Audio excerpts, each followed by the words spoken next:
जैसे मशीनों से निकाला गया दूध गाय का खून निकाल देता है, ऐसे 4-5 खड़े हो जाते लोग, जबरदस्ती पकड़ो पकड़ो उसको, दान लो उससे। मित्र क्यों उसकी विशुद्धि खून निकाल रहे हो, उसको सहजता में देने दो।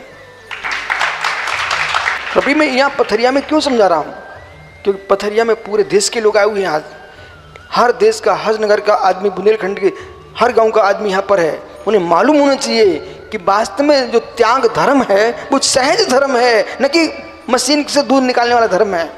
बोले 5 साल में देते रहना, 10 साल में देते रहना। मित्र ये विशुद्धि का धर्म है, ये संक्लिष्टता का धर्म नहीं है।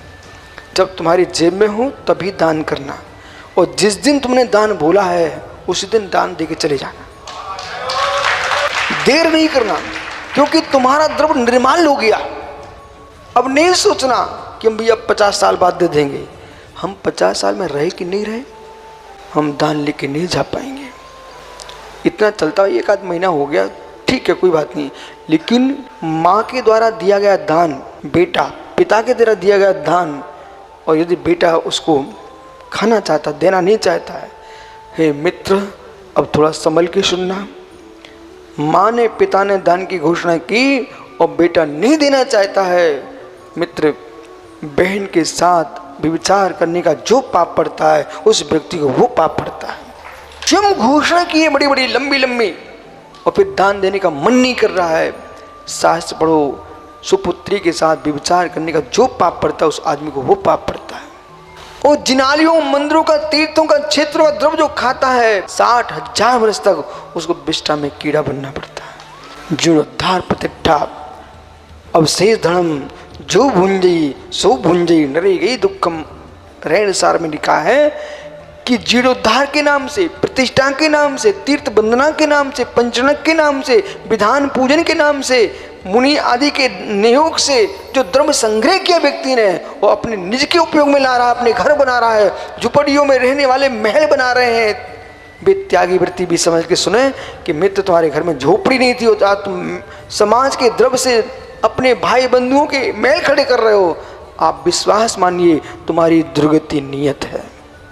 समाज अपने बेटे को दूध नहीं पिला पाती, एक एक सिक्का लेके संग्रह करती है, तब मंदिर में दान दे के आती है, और एक बार जिसको खाने की आदत पड़ गई ना वो तो कसाई बन जाता है एकदम, उसे कोई चिंता नहीं रहती है।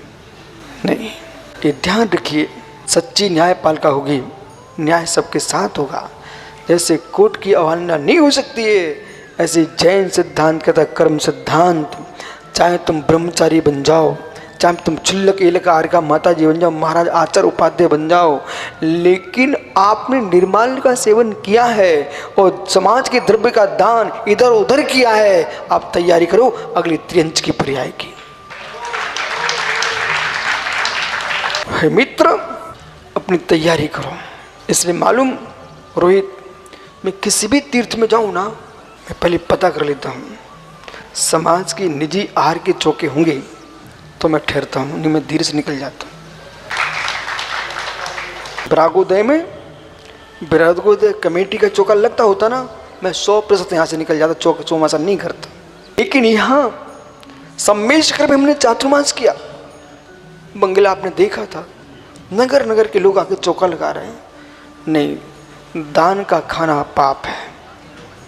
इसलिए हमारे गुरु से मैंने नियम लिया है, चंदा और चिट्ठा ये 2 काम जीवन में कभी नहीं करना। मैं किसी आदमी को चिट्ठी नहीं लिखता हूं, ना लिखूंगा जीवन में। मात अपने गुरु को लिखता था, वो रहे चले गए तो चिट्ठी भी समाप्त हो गई, और चंदा लेना ही नहीं है जीवन में। इसलिए मित्र अपने आप में खुश रहते। बोले क्यों? मांगने वाला और मंगवाने वाला दोनों परेशान रहते हैं।